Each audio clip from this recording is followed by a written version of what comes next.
Sir ఇందులో ఒక dialogue ఉంది, నాగార్జున గారు ఇక్కడండి. యా, ఇందులో ఒక డైలాగ్ ఉంది, పెళ్ళెప్పుడు నన్ను చేసుకోమని కాదు. అమల గారి డైలాగ్ ఇది, గుర్తులేదు. సో 36 years తర్వాత చూస్తున్నప్పుడు మీకు ఏమనిపించింది?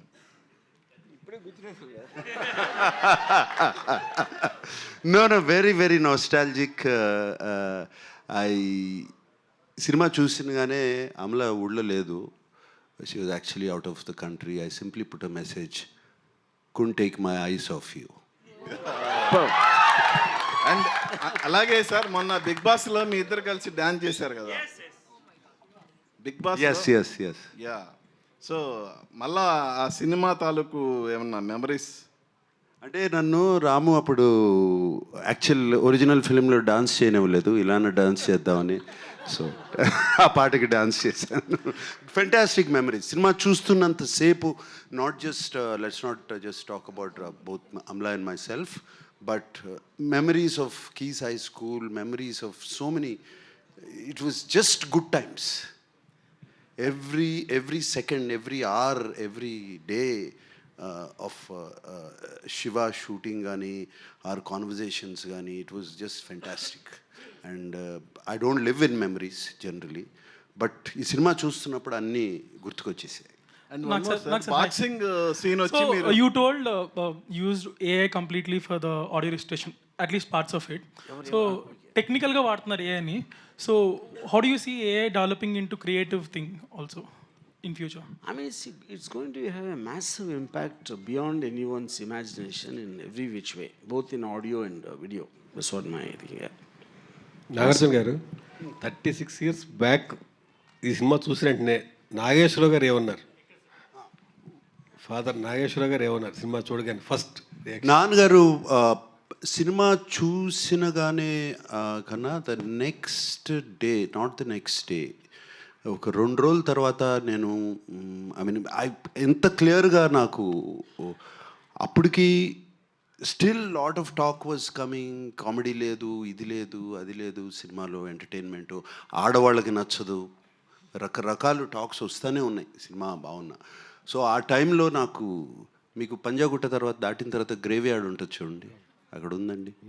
ఆయన నాన్నగారిని, ఆయనే కారు తోలుతున్నారు, నేను పక్కన కూర్చున్నప్పుడు సినిమా చాలా పెద్ద హిట్ రా, చాలా బాగా చేసావు, ఇది ఎక్కడికి వెళ్ళి ఆగుతుందో నాకే తెలీదు అని అన్నారు.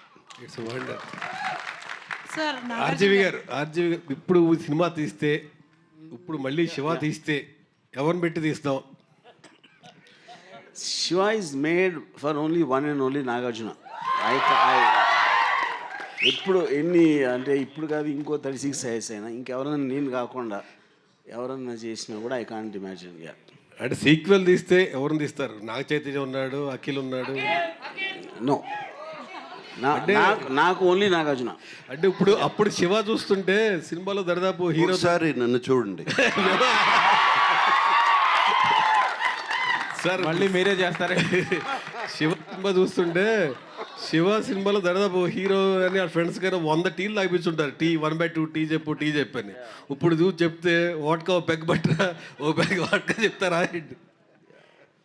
Sir, Nagarjuna garu, I remember I was very young, of course, then 36 years back. My name is Rajeshwari. Hi. So ఇప్పుడు అదే అంటున్నారు కదా, అప్పుడు మీరు అంటే I think RGV of course did a great job showing you well, but both of you are looking so gorgeous, and I'm reminded of all the fan following you have had, all my friends. Of course, my husband also is your fan, but all the girls were such big fans of yours, and I think it's amazing that the quality has been restored in such a beautiful way. Okay, questions of course. Was there anything that was very challenging for you now that you looked at the film, you look back with fondness and said, okay, I did it? Edana anything that about the shooting of the film that you remember that was very challenging for you? Nothing was challenging. ఇష్టపడి చేసాము cinema, challenge అనేదే లేదు సినిమాలో. It was a beautiful experience throughout the film. It was a very, very beautiful experience. Maybe running through all those gullies, I don't know. No, I was amazed running through all the gullies, and I was amazed waiting for the rushes to come because we couldn't see it immediately.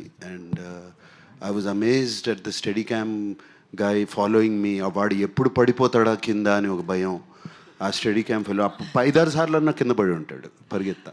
So I was amazed. Everything was amazing. New experience for me. Absolutely. It still looks new. That's the greatness of the film, sir. Even the shooting part was very, because I had done about 8 films before. This was a new experience for me. Varma గారు, Thank you. Nageswararao గారు మీతో first అంటే ఇప్పుడు cinema release అయింది, hit అయింది, అందరూ appreciate చేస్తున్నారు. అప్పుడు కూడా రిలీజ్ అయిన 2-3 రోజుల తర్వాత అప్రిషియేట్ చేసి ఉండొచ్చు. కానీ వర్మ గారితో నాగేశ్వరరావు గారు ఫస్ట్ ఇంటరాక్షన్లో ఈ సినిమా గురించి ఆయన ఏమన్నారు? అప్పుడు చాలా రిస్కీగా ఫీల్ అయిన ఈ ప్రాజెక్ట్ గురించి ఆయన ఏమన్నా చెప్పారా? తర్వాత ఏం చెప్పారు? నాకు ఆనెస్ట్గా నాగేశ్వర ఒక్కరే నాకు అసలు గుర్తులేదు అసలు ఆయన ఏమన్నారు. Absolutely it went out of my memory.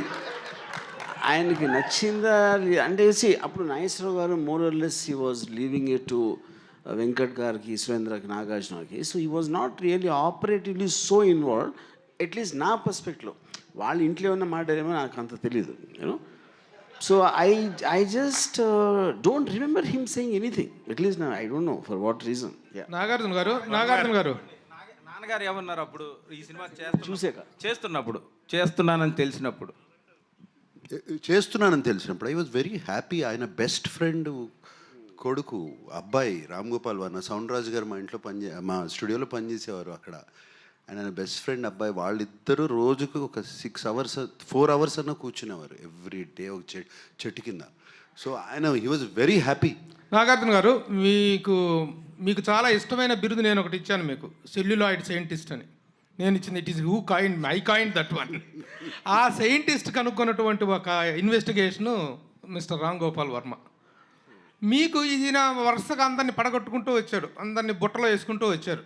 Annapurna Surendra గారిని, వెంకట గారిని, వీళ్ళందరినీ వేసుకుంటూ వచ్చాను, నాగార్జునాన్ని కూడా వేశాను. బట్ మీకు ఎప్పుడు కాన్ఫిడెన్స్ వచ్చింది సార్? ఫస్ట్ సబ్జెక్ట్ చెప్పినప్పుడా, లేకపోతే copy చూసినప్పుడా?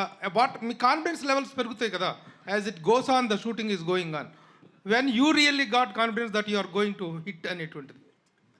Confidence you going to hit the film అనేది అది లేకుండా ఎవరు ఏమీ స్టార్ట్ చేయము. ఫస్ట్ ఎక్స్పీరియన్స్ డైరెక్టర్తో చేసేటప్పుడు ఉంటుంది. బట్ రాముతో నాకు శివ కథ చెప్పకముందే రాముతో సినిమా చేయాలి, ఎందుకంటే we are lot of interactions and జరిగాయి కలిసేవాళ్ళం. నా అవుట్డోర్స్కి వస్తూ ఉండేవాడు తను. సో అప్పుడే డిసైడ్ అయిపోయాను మైండ్లో.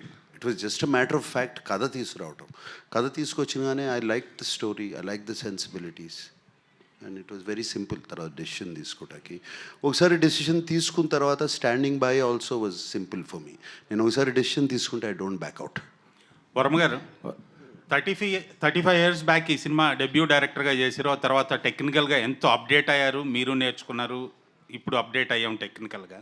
ఇప్పుడు ఈ సినిమా చూసినప్పుడు ఏదైనా ఒక సీన్ కానీ 2 సీన్లు కానీ ఇంతకంటే బెటర్గా తీస్తే బాగుండేది అని ఫీల్ అయిన సన్నివేశాలు ఏమైనా ఉన్నాయా? ఆనెస్ట్లీ నో అండి. అంటే కొన్ని మేబీ స్మాల్ థింగ్స్, అది కూడా it is a detail technical aspect చెప్పినా కూడా అర్థం కాదు. But I feel so I don't want to get in to that. But I feel what the subject matter requires and what are the characters I'm dealing with, I think it's perfect. అందరూ కొత్త వాళ్ళైనా వర్మ గారు అందరూ కొత్త వాళ్ళైనా ఒక్క నిమిషం. RGV గారు ఎప్పుడు రియాక్ట్ గారు నిన్న ఫస్ట్ టైం చిరంజీవి గారికి రిప్లై ఇస్తూ కొంచెం ఎమోషన్ కూడా అయినట్టున్నారు. వై చిరంజీవి గారి మీద ప్రేమ సడన్గా మారిందా? సరే, ఇక్కడ మనం శివ గురించి మాట్లాడదాం. మీకు సెపరేట్గా అంటే శివ గురించి మాట్లాడుతున్నారు.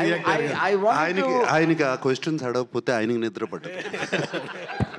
రాము సార్, నేను ఏం చెప్పాలనుకున్నా ట్విట్టర్లో చెప్పాను.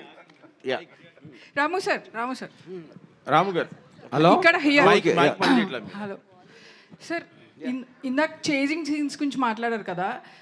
1 సీన్లో నాగార్జున గారు వెనకాల పడుతున్నప్పుడు ఐ థాట్ అసలు ఆయన దొరికేస్తారు, ఈజ్ సంథింగ్ విల్ హ్యాపెన్. అసలు I've seen the movie lot of times, ఇంటర్నెట్లో చూశాను, ఎప్పుడు చూసాను. It's my favourite movie.